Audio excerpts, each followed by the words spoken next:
Okay, good morning, everybody. So we talked about EC2 application load balancers followed by auto scaling group. Now, let's talk about a topic called Route 53. It's Amazon's DNS service. You may not know what a DNS is, domain naming system is. Probably a lot of you may not know what it is. So domain naming system is nothing but maintaining a simple lookup or simple key value pair or simple in a way like your phone book. That's the best example. In your phone book or in your contacts in the phone, you have two things. You have your name, friendly name, and the corresponding phone number. So you do not need to remember the phone numbers. You always remember your friendly name. Okay. Then look for that name, and then your phone book will give you the appropriate, the corresponding phone number to that, right? So you have your name and name and phone number. That's how you manage it. So in internet, as you guys know, all these computers are connected. All these computers are connected through the giant internet, and each computer has a unique IP address, right? So like how each person has a unique phone number in the community, similarly here in this internet community, each machine has a unique identifier that is called IP address. So IP address, there are a couple of flavors there. One is IPv4, IP version 4, and IPv6. So typically IPv4 will be like this, something like A.B.C.D in that format. So if you can go to whatismyip.com, it will tell you what's your, whatever your public IP is. See, this is my public IP address, 69.14.25.122 at this point. But once I reboot my machine, it could, my public IP could be changed because it's there's something else called dynamic host protocol and all that stuff. So anyways, so this is my IP address. So this is how the IP address look like. And now let's say I have my Apache running on this machine, okay? And Apache listens. Apache is an HTTP server, as you guys know, and I want to test my Apache running on my machine. So I need to know my IP address.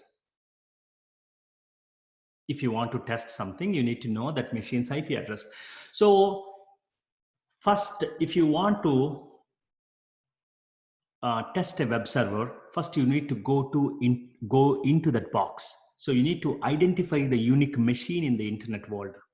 And within that, once you go into the box, now you have to go to the appropriate process within the box. So with IP address, you're able to go to that box level. Now, what port are you talking about? Within that, there may be 10 processes running. Then there is an Apache running on port 80. There is a Tomcat running on port 8080. There is some other process running on different port. Let's say Oracle running on 1521. So it's the same IP address, but 3 different ports. So that's when I'll be able to say that this machine, this particular process I'm talking about, I want to test it. So if you want to test my web server here, you do a http:// your IP address : your port number is 80. That's how you test it. When you do something like that, then it will try to go into that IP address and into that port, whatever the process that's running on this particular port. So now let me get back to my DNS. So DNS is nothing but it's a mapping between user-friendly name to an IP address. I don't want to remember my IP addresses. Okay, let's say Amazon.com. Amazon.com has some public front-facing IP address. I can make a port 80 or HTTP call to that IP address, but I don't want to remember that. Can someone else give me that? Can someone else in the industry can act as a phone book And then I will give the friendly name. I will say that give me the Amazon.com IP address, and someone will give me magically IP address of Amazon.com. I'll ask for Google.com, they'll give me IP address. That's exactly what DNS is, domain naming system. Okay. And Amazon's own DNS service is called Route 53. So this is inspired by famous Route 66 in the US. And the port 53 is because DNS uses port 53. Like how Apache's default port is 80, Tomcat's default port is 8080, Oracle's default port is 1521, DNS services default port is 53. That's why they chose this name, Route 53. So far we talked about these EC2's application load balancers and all. We understand that application load balancer is your front gate. Very fair. Now, application load balancer is also giving me a public DNS name. Beautiful. But now I want to create my own brand. This is my website, nextstep.training. Okay. Now I want to buy that domain, or I want to buy my favorite domain, and then I want to map it, saying that if somebody asks for a nextstep.training, if somebody makes a DNS inquiry on nextstep.training, give me the IP address of nextstep.training. Okay, then this DNS service will give him the IP address. That's all it is. And this is where, using this Route 53 service, this is where you will define your, this is where you will buy your domains. You can register your own domain. I highly recommend you do that. It's about $12 or so. So, and then once you buy the domain, it will give you something called hosted zone. And then you go into that hosted zone and then configure it, saying that, okay, when somebody is asking for nextstep.training, then what IP address do you want me to give it to them? We will configure that. So we'll configure that mapping, name to IP address mapping. We put that in a record called a record. Within DNS, there are multiple records. So this is called a record, authoritative record. With authoritative record or a record, that's where you set up. Okay, if somebody calls nextstep.training, give this IP address. That IP address could be your EC2 instance IP address, or that IP address could be your application load balancers IP, or your, your S3 bucket, anything. In fact, you don't need to have that IP address. Also with Amazon, there is a concept called, when you define your a record, you can define your alias, meaning you can give your complete S3 bucket URL there, or your application load balancer DNS name. So friendly name to IP address mapping. That's all it is. Okay. And I'm going to show you how to register your own domain, how to purchase it. Yeah, how to purchase your domain, and then how to configure it to point to an EC2 instance or an application load balancer. Okay. Or of course your S3 bucket. I'm going to show you all of that. Hey, Venkat, if I already have a domain name, can we? You can absolutely transfer to Route 53. Yes, you can. If you already have, I'm glad you asked that. So if you have your domain with some other registrar like GoDaddy.com, then you can.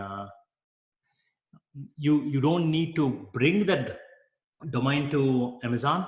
You can bring the domain to Amazon. That's an option. Or you can set up using their own name servers. You can still act as your DNS. We can do that. So if we transfer, are they going to charge, or is it for free? The transfer, now these guys will be your DNS. These guys will be acting as your DNS providers, right? So they will charge monthly, and one-time transfer, I believe there is a one-time transfer. if I'm not wrong. I believe there is. Okay. Let's look at it. Okay. So let's go over the steps here. Vamsi. So let's say you want a website called vamsi.com. Okay. First, make sure that the domain is available. Okay. First, that's the first step. Make sure its domain name is available. And also, before you buy it, this scenario is for the people who want to use your S3 bucket as a static website hosting. So when I go to vamsi.com, he doesn't want to maintain an EC2 instance and because it's a static website. Okay. So what he wants to do is he wants to use your static website hosting, S3 buckets. So check your domain name, and then also make sure before you go ahead and create it, please look for a bucket name. Bucket name must be available, vamsi.com. Okay, make sure this is available. Once these two are available, because your bucket name must match with your domain name, only then you'll be able to configure it. Okay, make sure these two exist. Let's say it doesn't exist, then change it. vamsi.org, maybe vamsi. Whatever, right? vamsi.usa. Try all of that or change something, and make sure you have your domain name. Make sure your domain exists and bucket name exists, and then you can use it. Okay. Now you will be able to once you have it, right? First start with the bucket name. First create, since you have that available, create the bucket name, or someone else could take it, right? So create that bucket name, and then go to Route 53, create, register your domain. And now I will show you how to map this guy to your static website. So this is what I recommend, guys. For all of my previous batches, I did that, and I recommend everyone. It costs about $12 or so. So I highly recommend you buy a domain name. Okay, for your own fun websites, and it's worth, because you will understand these concepts, by playing with it. So let's go.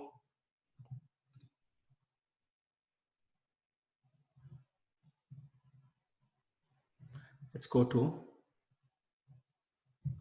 aws.amazon.com. Let's log into the console.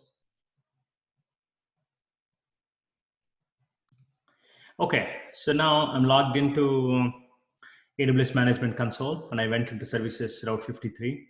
So now this is this is Route 53. So this is where you can do a domain registration, and then you can do a complete traffic management. I have my, let's say, ALB, one in Europe, one in Asia Pacific, and another one in US. So how can I manage my traffic? Okay. Again, this is all done only at the DNS level. By the way, once I get the DNS entry, meaning when I'm asking for, let's say, google.com, so it will first of all check in my machine if I have a corresponding IP address for google.com in my machine, in my DNS cache. DNS is heavily cached. So every single time you deal with DNS, you have to be extremely patient, because things don't happen, they don't get expired. So you'll have to wait, because it's cached at several places. It's cached on your machine. It's cached in your internet provider, service provider, ISP. And then it's cached at other DNS, other DNS servers across the globe. There are DNS servers across the globe.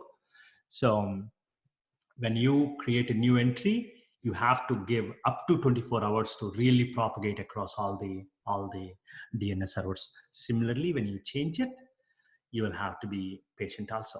Okay, so go to DNS management or domain registration. Let's go to the domain registration here. Get started now.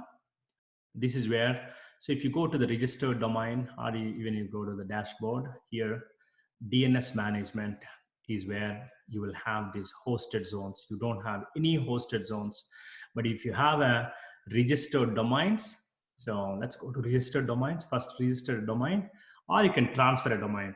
So let's find out, let's answer that question also, transfer domain. You can transfer registration to transfer more of looks like, okay, it is checking. You can transfer registration for a domain from another register. It didn't say exactly how much it is. Yeah. It didn't say exactly how much it is. Choose a domain name.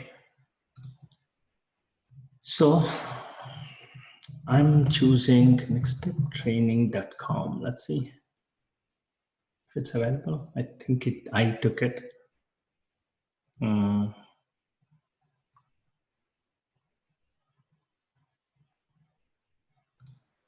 Okay. So I've selected nextsteptraining.net. I've added to the cart. It's $11. You have to provide your details there. I will probably pause here. Okay, so while the registration, it's in pending status right now. So I'm logged into a different account here to show you what exactly happens. So after your registered domains, see, these two are my registered domains. Nextstep.training is mine, Sonic Vision LLC is mine. And this is how it looks once the registration is complete. Your expiry is March 10th, 2021, etc. Okay. And now for once your domain registration is complete, it will automatically create a hosted zone. Okay. So this is your DNS zone. So let's say my sonicvisionllc.com. Okay. So here by default, it will have two entries, only two entries. One is NS records, NS record here, and then SOA record. Okay. So in NS record here, these are the name server record, name servers. Okay. So Amazon has provided these 4 name servers. What it means is when somebody calls sonicvisionllc.com, okay, first internally it will go into who will respond to that request. So what is the name server that can respond to it? So whoever is active, the reason they gave 4 is because in case this is down, okay, in case this is the first one is down, it will go to the second one. In case first 2 are down, it will go to the third one. That's why there is a redundancy there. So these servers will respond to your DNS inquiry. DNS inquiry is nothing but I have a user-friendly name, sonicvisionllc.com, give me the corresponding IP address. Does it make sense? So now I will take out these 2 records will be there.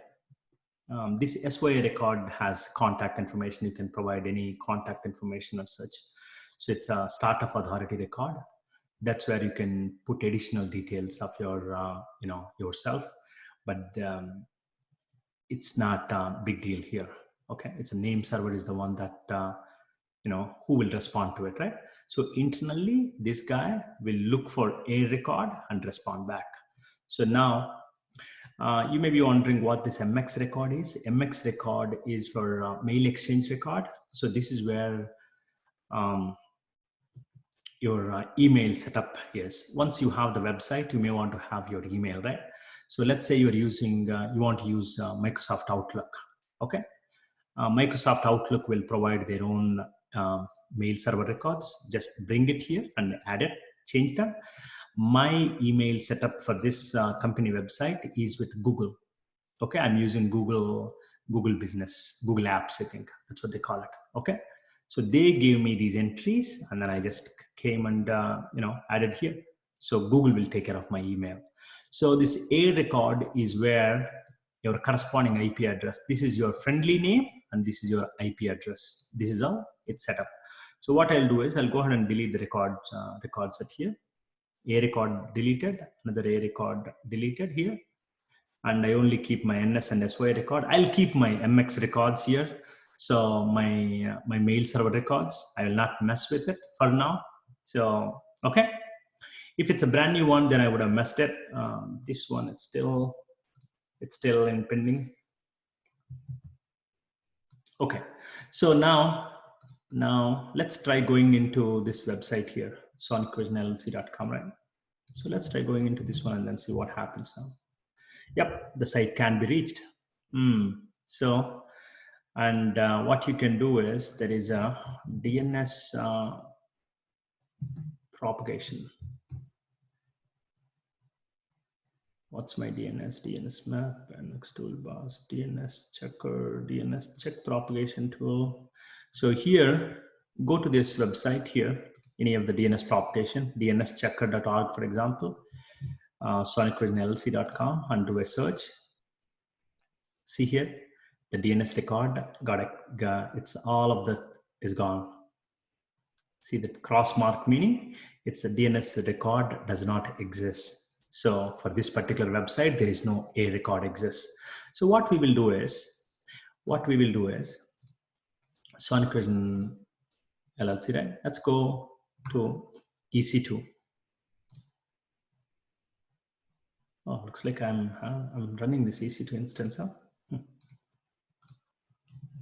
Let's log in and see if I can. Okay. Let me see if my Apache is running. Apache is running, very good. Okay, this is my public IP address, see here. So let me try going there and then see what happens. Welcome to Route 53 demo. Wow, it's been running for some time. It's a month or 2 months. I don't know when is that. So this is I have my Apache is running and this is what it's showing. Welcome to Route 53 demo, right? So I'll take this public IP now. Okay, now I want to attach this one to my sonicvisionllc.com. So does it make sense what I'm trying to do here? Go to Route 53. Now create a simple A record here. sonicvisionllc.com. Create a record set. And then see here, type is A record and alias yes or no. If you are using hard-coded IP address, then alias is no. Just enter your IP address there. And here, this is a naked domain name. That's what they call it. So blank sonicvisionllc.com. If you're doing something like a www.sonicvisionllc, www.sonicvisionllc, this one will take it to the www. But let's start with the naked domain, meaning just plain sonicvisionllc.com. When somebody makes a DNS entry to sonicvisionllc.com, every time you talk about DNS, you must talk about TTL, time to live. So time to live, how long do you want me to cache it in my local machine? By default, it's 5 minutes. Let's change it to 1 minute. Okay, because we're going to mess with it quite a bit. So this is my phone record here. It's a DNS is nothing but a phone record here. This is my Sonic Vision LLC. This is my user-friendly name, and this is the corresponding IP address. From here onwards, I don't need to call. I don't need to go to this IP address. I don't need to remember this anymore. Okay. In fact, even when it is changed, nobody will know because everyone will come through the sonicvisionllc.com. Everyone will ask, okay, hey, what is the IP address of this Sonic Vision LLC? This one will be returned, and they will keep it for 60 seconds because we are saying it's good for 60 seconds. After 60 seconds, their DNS will be refreshed. They will ask the corresponding, higher up the DNS servers, hey, what's the brand new IP address of this one? So that's why every time you change your any of these records, you have to wait for some time.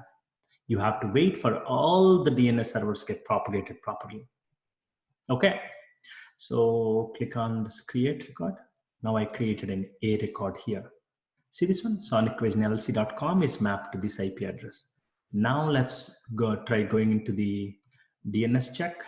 Okay, somebody in the New York, it got, see here, this guy is good now.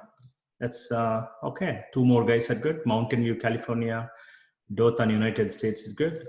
Let's keep searching. Okay, someone else, another guy is good.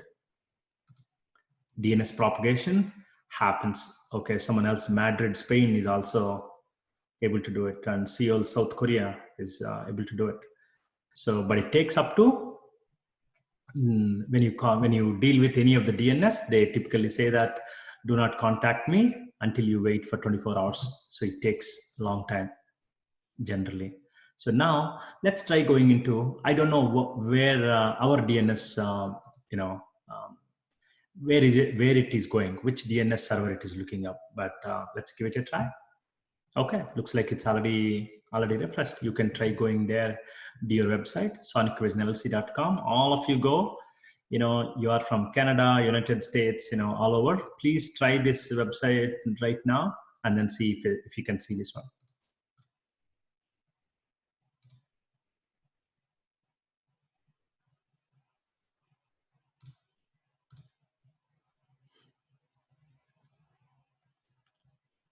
Yep, I was able to get it. Okay, so it depends on what are the DNS servers that you are hitting. But if it goes to one of these guys, right, then if it's cached, then they'll think that nope, it's not there. So I don't have an corresponding IP address. And so DNS is all about, for every single request, when I make every single request to sonicvisionllc.com, your DNS will not get involved, guys. I want you to understand that. I know there are multiple hops. We talked about it in the last class, but every single request, your DNS is not getting involved. DNS, you have your local cache, and then DNS will only resolve the IP address for your website name. That's all it does. Either IP address or corresponding alias, your CNAME, they call it canonical name, or alias. I'll show you. So this is how you do it now. But this is not fun, adding a simple EC2 instance, right? That is not fun, because what if that EC2 instance is down? So ideally, you want to create an application load balancer and add a couple of EC2 instances there, maintain the redundancy, and then come here and select your, see here, instead of alias no, select alias S, and then here it will give you, at that time, there is an elastic load balancer here. Let's go take a look at it. See this one, ELB application load balancers. So let's go back to EC2. I think we got it. EC2 dashboard. Are there any load balancers here? Yes, there is one load balancer here. Let's go check. So there is a web server load balancer. Go to target group. Okay, how many targets are there? Maybe only one, but yep, this is the guy. Instance ID, US is 2C, it's in healthy state. This is the same one. So looks like I already have an application load balancer created here. Okay, so what I will do is, now instead of putting my IP address of EC2 instance, now I want to map it to application load balancer, so that I can start adding new EC2 instances into application load balancer, and I don't have to touch my Route 53. Does that make sense? So I'll go to Route 53 now. Hosted zones, sonicvisionllc.com, and here in the A record, now I will select an alias yes. Because if I say alias no, then I need IP address. I don't have an IP address, okay, of my application load balancer. If you go to the EC2 dashboard and go to load balancers here, see, this is your DNS record. This is your DNS record. See, it's saying it's an A record. So this is what you can safely use your DNS name, and you don't have an IP address. You don't have an IP address. So that's why you have to use your alias. So go to Route 53. Why load balancer don't have IP address? Is there any reason? Why load balancers do not have an IP address? You can create a static IP and attach it if it is your own, but because AWS Route 53 supports this alias-based mapping.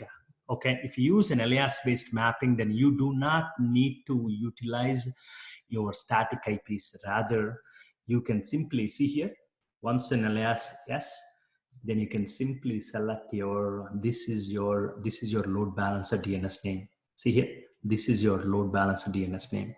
By having this one, okay. But if you, this feature, this alias, a record alias feature exists for, AWS only. If you go to a brand new, someone like GoDaddy, and in that case, so you need to go with the corresponding IP address. What you have to do is you have to buy a static IP. They call it elastic IP. You have to get the elastic IP attached to an application load balancer. Get that IP address here. You can do that.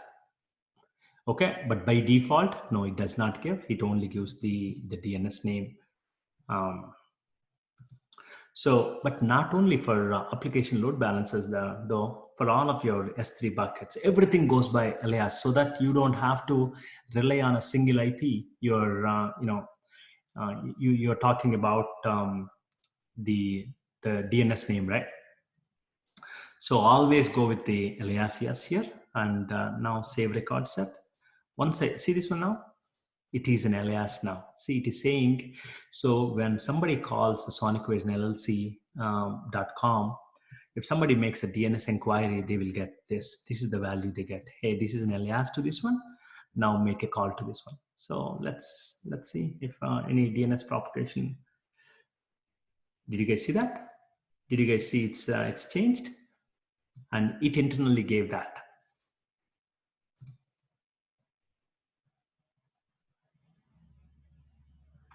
Now let's go sonicvisionllc.com.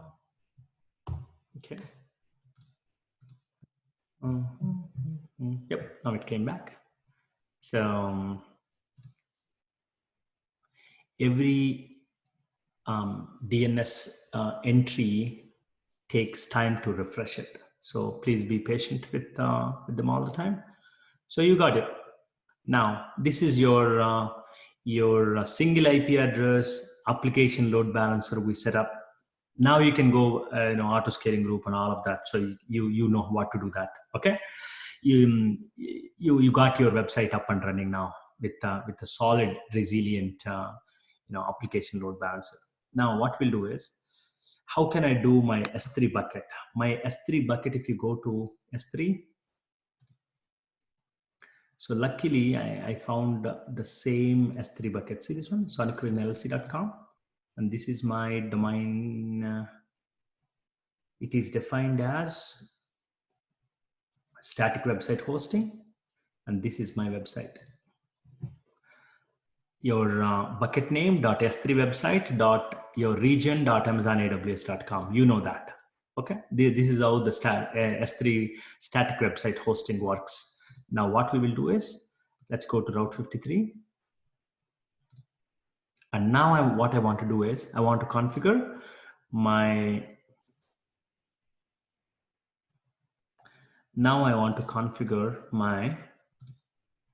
rather than saying application load balancer, my alias name is, I'm changing my alias to S3 website endpoints. If your domain name, your naked domain name and your bucket name is not same, see this one here, sonicvisionllc.com, and your bucket name match, that is why it is showing. So here it is omsi.com, and here if you name your bucket as omsi2.com, it will not be shown. So you will not be able to attach it. Save record set. That's it. So now let's see if let's try refreshing now. There you go, sonicvisionllc.com. You can try refreshing in your websites and everything should happen. Try refreshing now. One question. 1 second before that, right? Did you guys see that? I know it happened in a small blip. Oh, see this one? So someone is, Frankfurt, Frankfurt, Germany guys, when they go to, they will still see my previous welcome to Route 53, but everyone else will see this new IP address now. This is your bucket IP, your S3 bucket. It will internally manage through aliases. You don't have to know. See this one? It's slowly propagating it.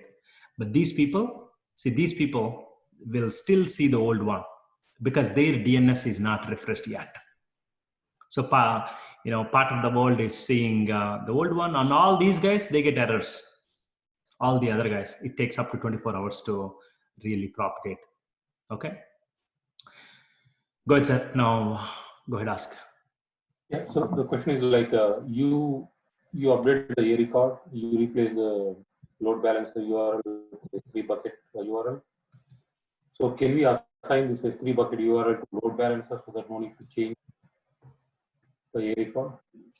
Can you assign? Can you repeat the last part? Can you assign?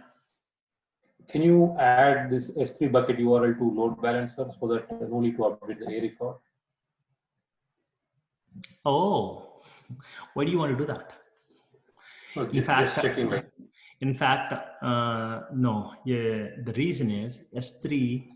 It's an interesting question. Yeah, S3 bucket URL. S3 bucket, when you make an S3 bucket as a static website hosting, it automatically scales infinitely without having an application load balancer, without having any EC2, without having any of those. It will infinitely scale. All you need to do is just attach you just update your DNS entries and you're all set. You don't want to do that. And you can't do it, by the way. One, you can't do it. Okay, because you can't use your application load balancer to balance the load on your S3 buckets. You cannot do it. Not only you cannot do it, you don't want to do it, even if there is a way. Does it make sense? You got it. Yeah, Venkat, let's say if I already have a the website registered with GoDaddy or someone. Mm-hmm. So is there any reason I need to transfer it to Amazon or Amazon? I mean the Route 53 or what my question is like, so is there any advantages if I transfer it or so if I don't do it? Mm-hmm. So go ahead. Yep, got it. So let me answer it, slowly, piece by piece. So the first point is, so I have my website with my domain registration is with GoDaddy. Do I need to change it or transfer it to Amazon to utilize all of these AWS features? Absolutely no. You can still have your application load balancer.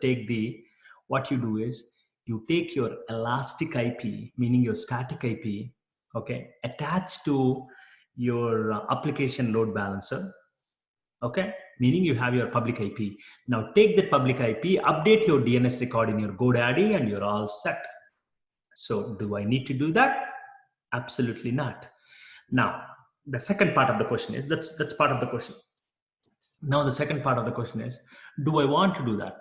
Are there any additional reasons? Yes, there are some good reasons.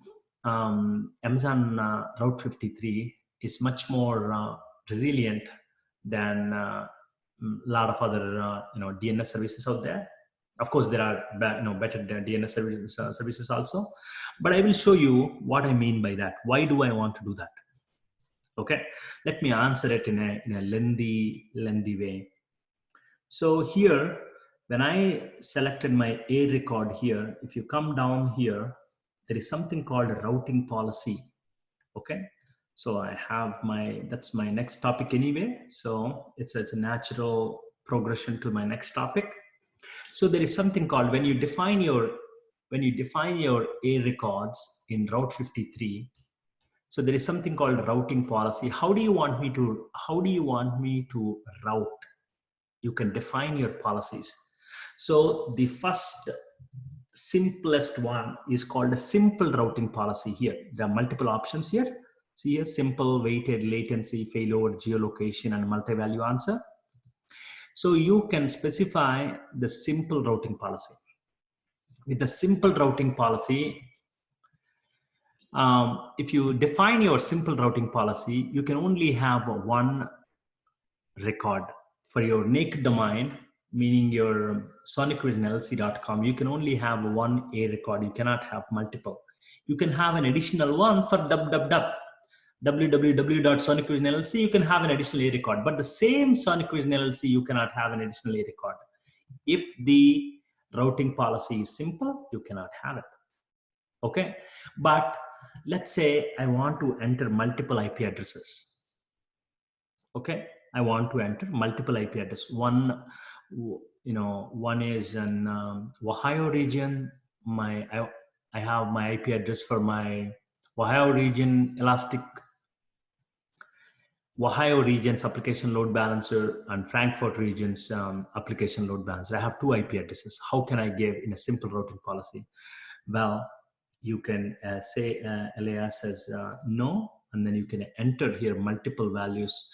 You enter the first IP address, and then the second IP address in a separate line, third IP address in a separate line, and fourth IP address in a separate line. You can enter them multiple values, but you have to have a single record.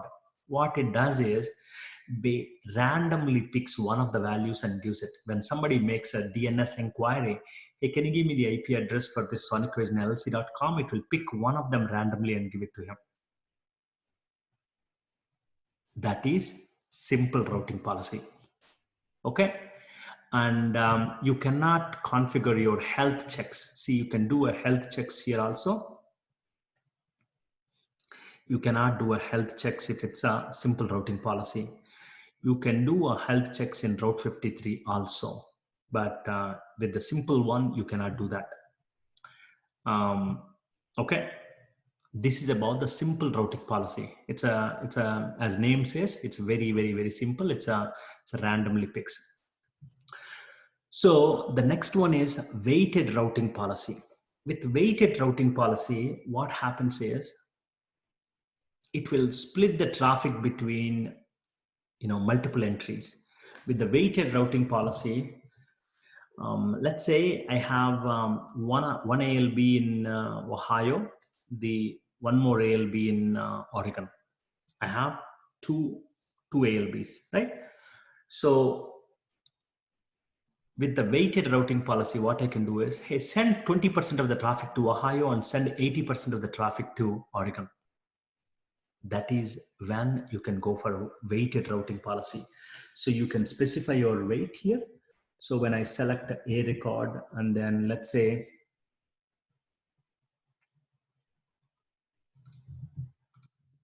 let me go to EC2 instance here. Let's go to EC2. I want to get my public IP of my EC2 instance. So this is my EC2 instance public IP. So let's say this is my IP, and then let's say weighted. So I'm specifying, okay, 40% of the traffic should go into this one. And then I'll call this guy as, this is in what, Ohio, right? Okay. This is in Ohio. I'm giving a set ID is nothing but a name, a friendly name you're giving it. So 40% of the traffic will go to this Ohio and associate with health checks. If you want to associate it, you can absolutely associate your health check. So if it is healthy, you can configure your own health checks here. If it is healthy, it will send it to that. Otherwise, it will send it to the other one. So that's what it does. Save record set.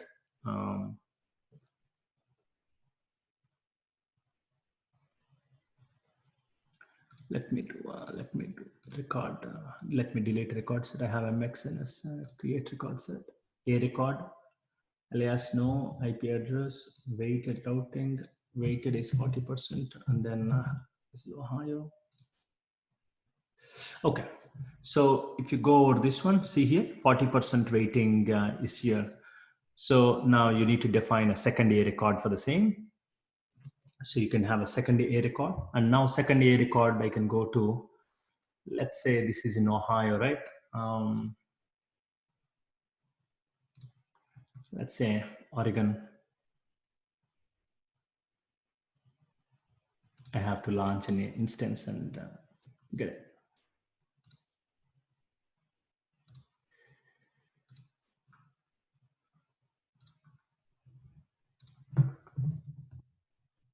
Let me. Venkat, while you're doing that, just a quick question. Route 53, for example, if I have my EC2 built in a different region, Does it matter to have Route 53? Route 53 is a global service. Global service, right? Okay. Yep. So what I'm doing here, this is Oregon, right? I'm saying this is from Oregon. Okay. One related question. So you have two instances in different regions. Suppose we have two load balancers in different regions, right? Now you can enter that in the. One second, sir. 1 second. Service HTTP starts to configure. I'm install service HTTP. Is it everything good? I think it's good, right? I'm security group.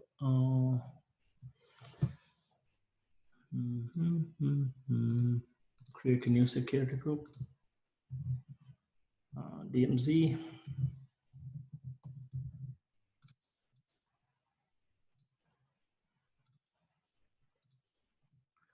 This one I will try. I'll leave it like that. Oops. You've selected the security group with IMAP something protocol. Yeah. DMZ. Oh, 143 port. Okay. Thank you. Good eyes. DMZ security group. Inbound roles. Edit inbound roles. IMAP. Okay. Delete and HTTP.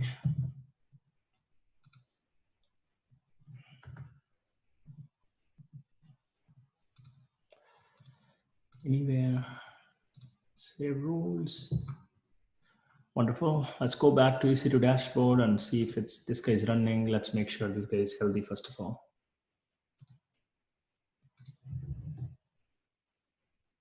Nope. Something is wrong. So let's take a look at it. Let's take a look at it.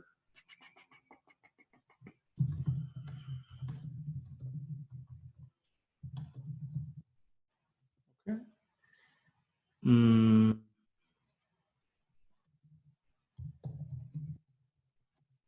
Okay, so something in my script, some problem.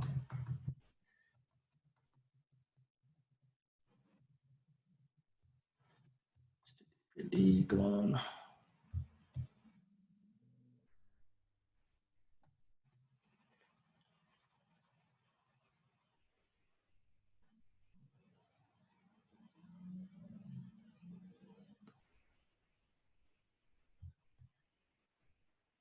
Maybe it is installing. I think it says it's logged. Yeah, let's see. Installed on the latest version already there. So what I will do is I'll start service HTTPD start.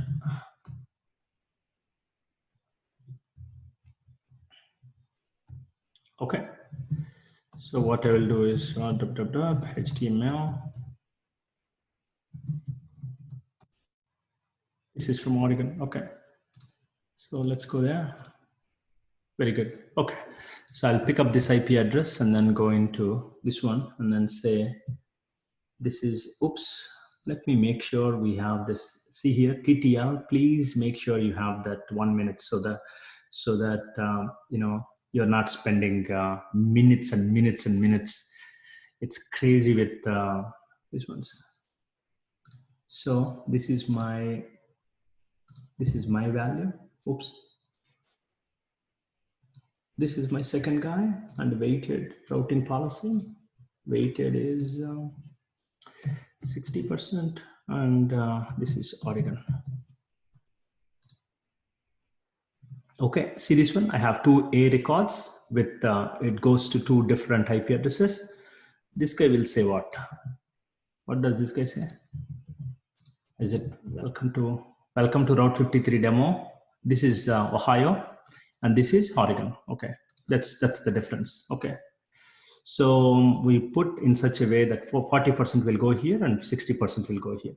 Save the records. Oh, I think it looks like it's already saved. So now can we try going into sonicvisionllc.com and see what happens here.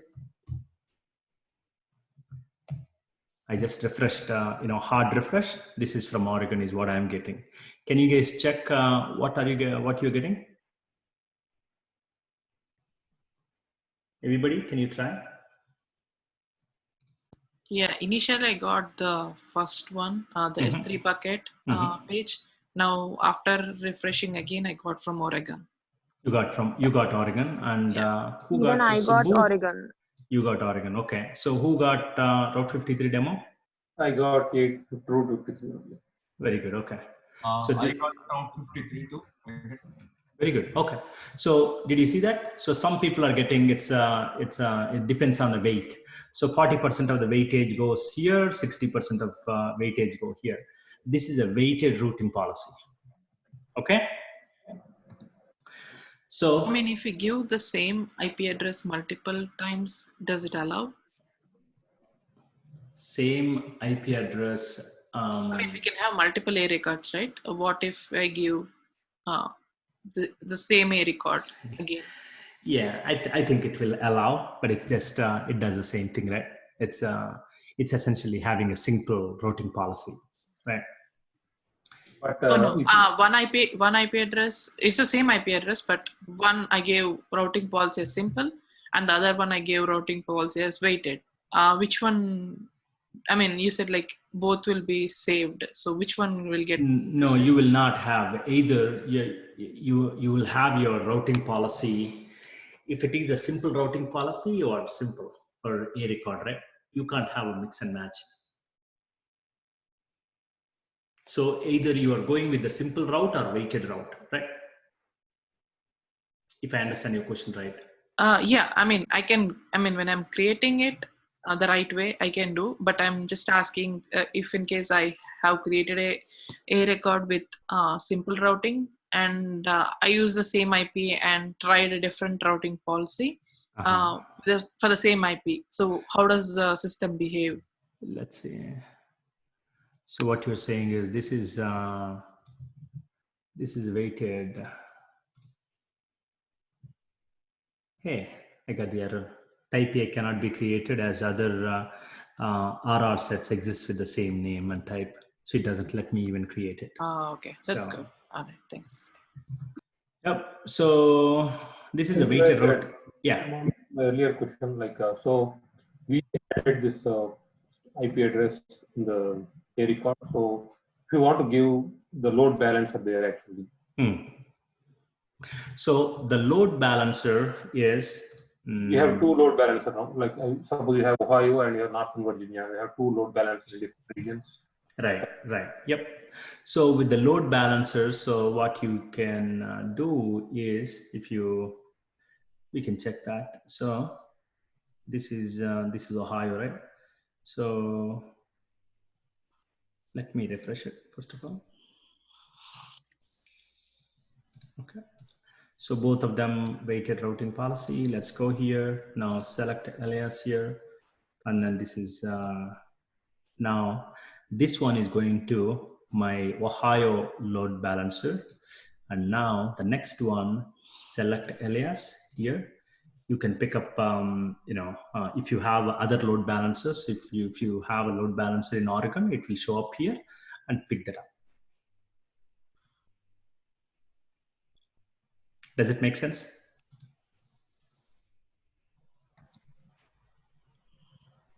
Did I answer your question? Yeah. So when we can give the multiple IP address, multiple IP address, what is the requirement for that? Like we go to alias now. Sorry, can you repeat that? Can you select the alias now? Oh, can I do an alias now? Yeah, okay. So when do I want to give multiple IP addresses? Huh? So let's say you don't have, load balancer. I'm just throwing one scenario, right? It's not the only one scenario, but let's say I don't have a load balancer. I'm doing a poor man's load balancer. So let's say there are 4 EC2 instances, and I have they spread across all over. And I want to use a simple routing policy. then you can bring all those IP addresses, and put them one IP address in one line, and you're all set. So what it does is, there's no logic there. It will randomly give one of the IP addresses. Okay. In your simple routing policy. Okay. But now what I will do, what we can safely do is create, now in Oregon, right? Create an additional load balancer. The best use case is create an additional load balancer in Oregon, and now change this IP address. Instead of IP address, now select alias and pick up that load balancer here. Now 40% of the traffic is going to Ohio, 60% of the traffic is going to Oregon. And here, once it goes to the front gate, it is again balanced among multiple EC2 instances. And once 60% of the traffic lands in Oregon front door, again it is balanced across all the EC2 instances. Does it make sense? Yeah, got it. Yep. Yeah, Venkat. So when we configure a load balancer or an S3 bucket, like what is the use of that NS record? Oh, this name server records, huh? Yeah. This guy here? Okay. Yes. So the name server records, you should never touch them. Name server records are nothing but, these are the servers that cache your A record information. These are the ones that are responding to your DNS inquiries. These are the servers, when you make an inquiry from your local machine saying that your DNS is asking, you're making a DNS inquiry saying, can you give me the IP address of sonicvisionllc.com? That is answered by one of these 4 servers. Okay. Who will respond to my inquiry? Who will respond to my inquiry for the Sonic Vision LLC? So these are the 4 authoritative servers who can tell me what the IP address for my sonicvisionllc.com is. So if it comes from these 4, these are the 4 people who will have authority to give an IP address entry, to give an IP address for the sonicvisionllc.com. Does it make sense? Name server records. So if you have a domain, for example, if you have your domain registered with GoDaddy, okay? So GoDaddy will have their own name server records. GoDaddy will have their own name server records. Now, let's say you do not want to transfer your domain from GoDaddy into AWS. So what you do is you pick up your IP address here and then create an A record within GoDaddy. And GoDaddy will have GoDaddy 4 servers there, 4 servers, 3 servers, 2 servers, whatever the redundancy. GoDaddy's name servers are responsible for giving back the IP address for given domain name. Those are the name servers. Okay. So that's about weighted routing policy. And the next one is latency-based routing policy. So in the latency-based routing policy, what it does is Amazon is... Venkat, before we cover this, I have 2 clarifications. So one is when we are creating this the alias, you did mention that the name of your the route, the DNS name should match with your S3 bucket name, right? Is it that can we get the S3 bucket name, the public IP with a different one, and can we still put the, it won't show up in the list, but can we still put the other naming in the text box? No, and would it still work? You cannot do that with S3 buckets. S3 bucket, if you're making S3 bucket as a static website hosting, there is only one option. Your domain name must match with your bucket name. Okay, that's a rule basically. Yep. Okay, got it. And other thing was if there are multiple IPs in the list, as you said, it's a random pick. In case one is down, basically, if if that the same IP was picked up for one of the requests, they will still not be accessing the website. You got it. Okay. There's in a simple routing policy. Logic. In a simple routing policy, you cannot define your health checks.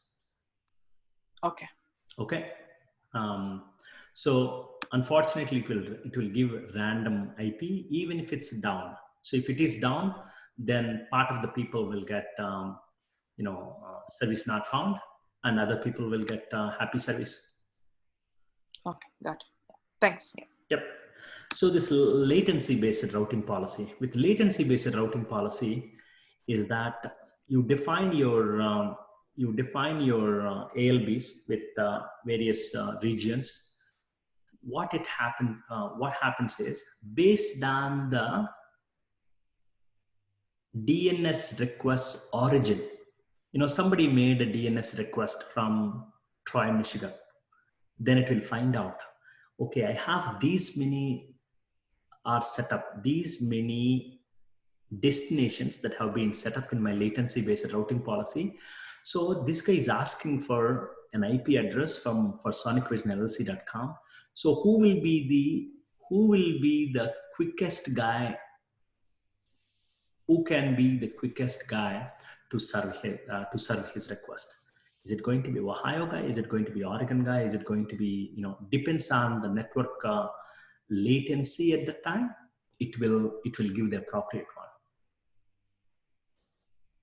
So it's a latency-based routing policy. Whoever can serve quickly. So what it does behind the scenes is it will check. Okay, at this point, how much time do I take, or does this guy take to go fetch it from Ohio? Let's say 30 milliseconds. How much time does he take to go fetch the same from let's say Oregon? It takes about 60 milliseconds. Then okay, I will give him Ohio load balancers IP or Ohio EC2 instance IP. So that's the latency based. Based on the latency, whoever can quickly serve, that IP address will be given for your DNS inquiry. So it will do based on your origin of the DNS inquiry. So whoever makes it. So when I make a DNS inquiry, obviously my DNS inquiry will go to my internet service provider, ISP. So that internet service provider will have, I have my internet service provider is a company called Huawei. So Huawei will make a request up to the DNS servers. So it will find out, oh, okay, so this guy came from somewhere from Metro Detroit area. So okay, let me see who can serve the quickest.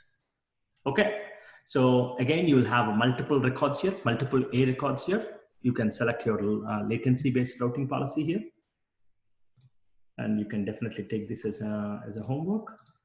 So it's a latency, and you can select the appropriate region. What is your region, and what's your IP address is. Okay, or it doesn't have to be an IP, but it can be a DNS name like your an alias also. So that's about latency based. And there is another one called failover routing policy. So with failover routing policy, you will have to understand this.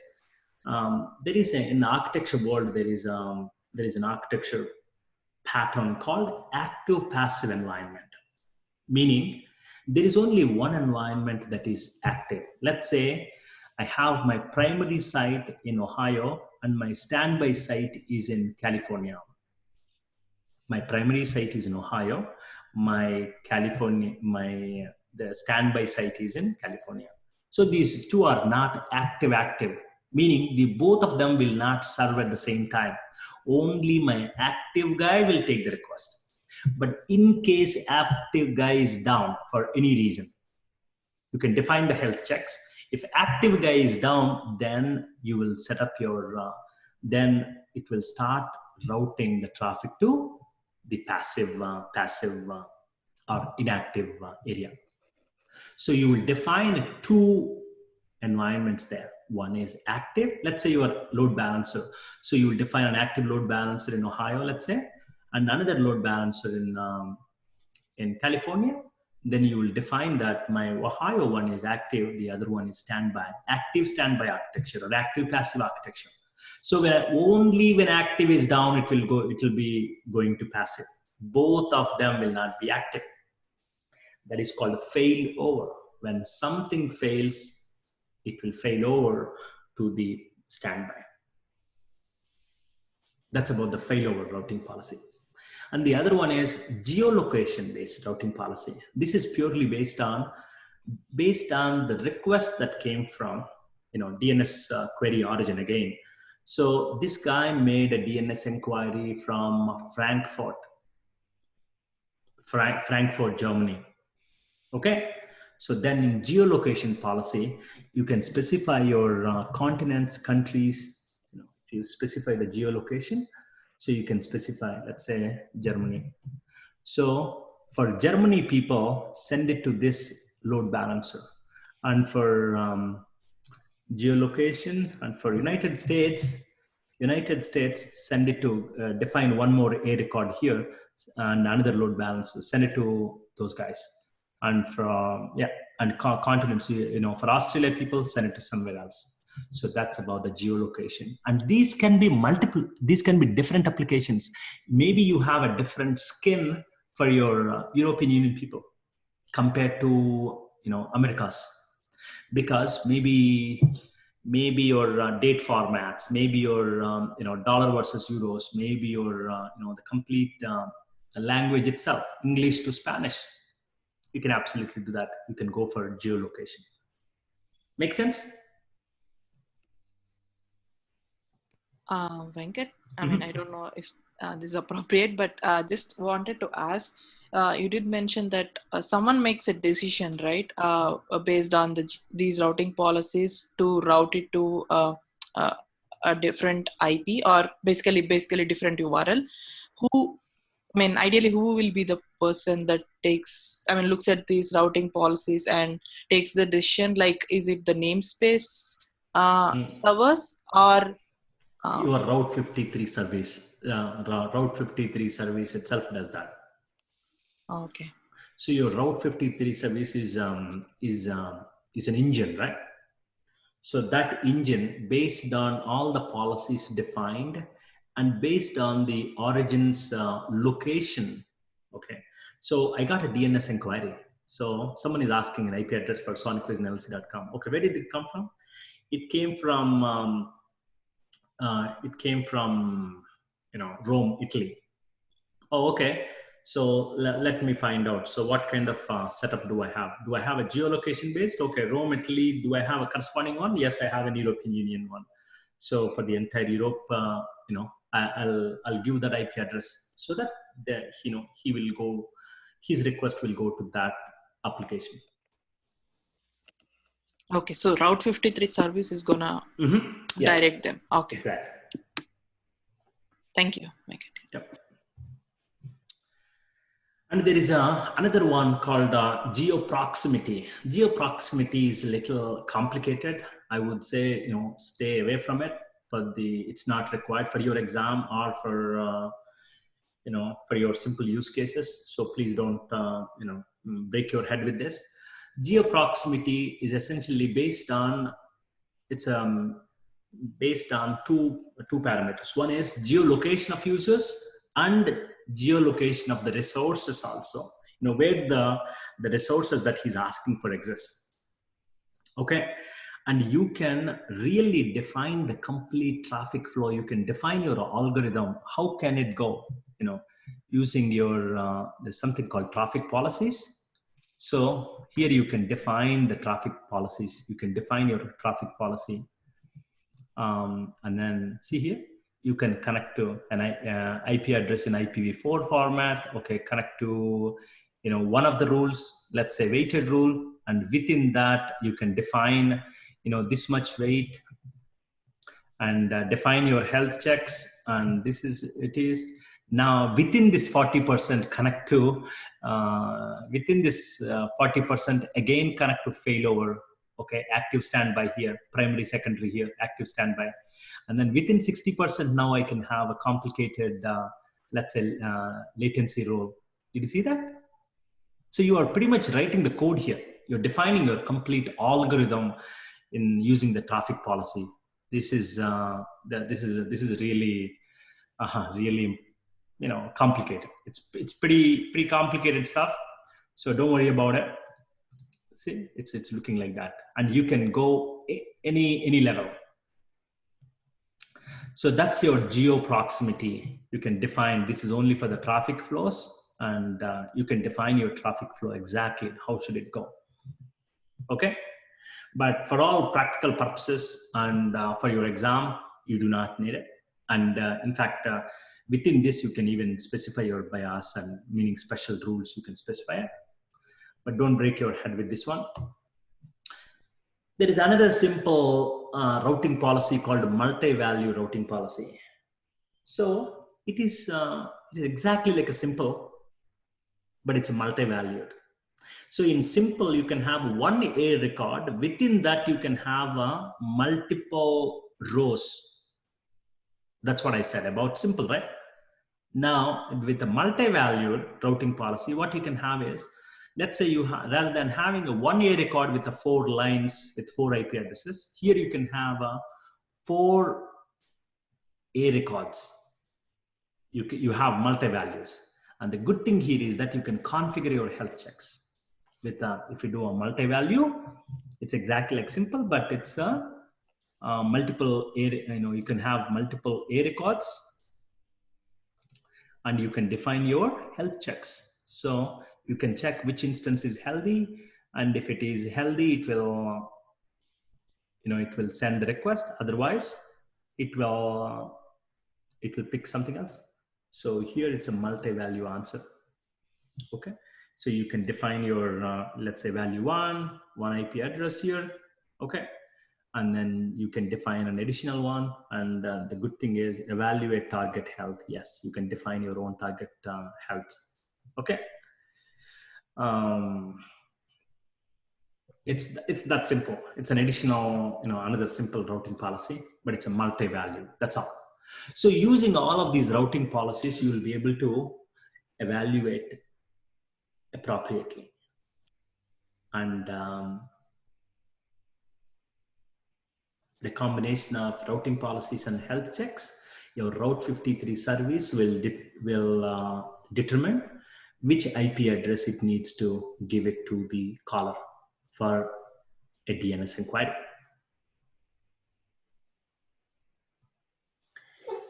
That's it. And it's an important aspect. Route 53 is important for your exam too. And that's why I highly recommend you pick up a website, something that you've been waiting for. So get your favorite website, and all the way start from your S3 static website hosting. This is the most simplistic one. Then EC2, then application load balancer, then set up your EC2 in different regions and set up your routing policies, play with the routing policies, and then go to the next levels, define ALB in East, ALB in Europe, now set up your complicated routing policies. Test your geolocation based policy. How do I test it? Well, you can use these VPNs. So there are some VPN clients out there. So they will let you log in. They will simulate like you logged into Europe, like a Frankfurt, for example. They will simulate that. Then simulate like how you are logged into Europe, and now try calling it and then see if it's going to the appropriate server. Test it. Have fun with it. It's very interesting, and it connects the dots at the lowest level. It connects the dot all the way from Amazon.com. Let's say, what exactly is going on there. So you have complete control over it. That's the beauty. You're able to connect every single dot there.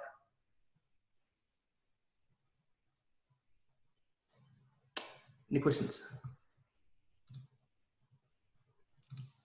My website is still, looks like my pending request is gone here. Let's go to the dashboard. Posted zones, there you go. My next step training.net. So it took about, 30, 40 minutes. I don't know when it was done. So if you really look at it, click on hosted zone and see this one. There are only 2 records. One is a name server record. The other one is a start of authority record. So start of authority record, you use it for if you want to put in any additional details like any contact details or such. And this is not a big deal. It's a purely for administrative purposes. Okay, you do not use it for any practical purposes. But this name server records, these are the responsible for giving the appropriate IP address for your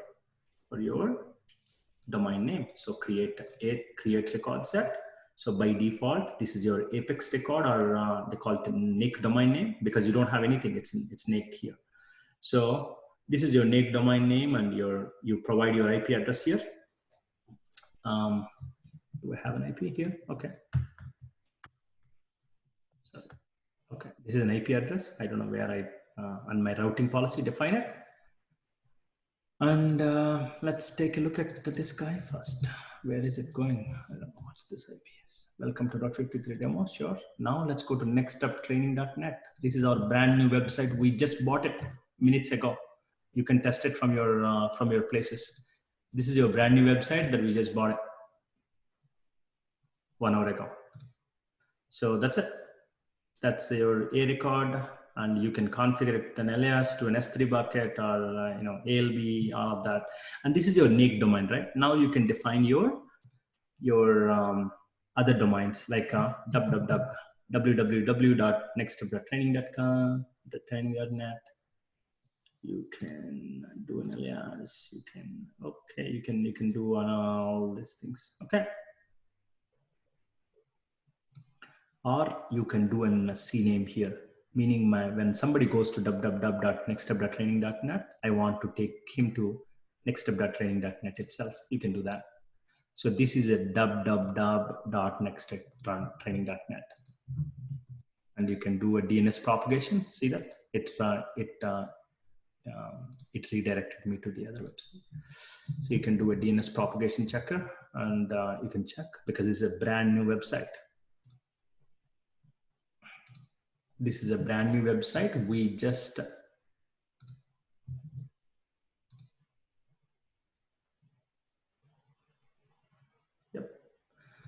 looks like it's happening as we speak. There are a couple of them that got updated. 1, 2 so far. That's all. I think it's happening as we speak. Yep, 3 more like that. That's all, guys. It's a good timing. Finished also. Let me start the recording.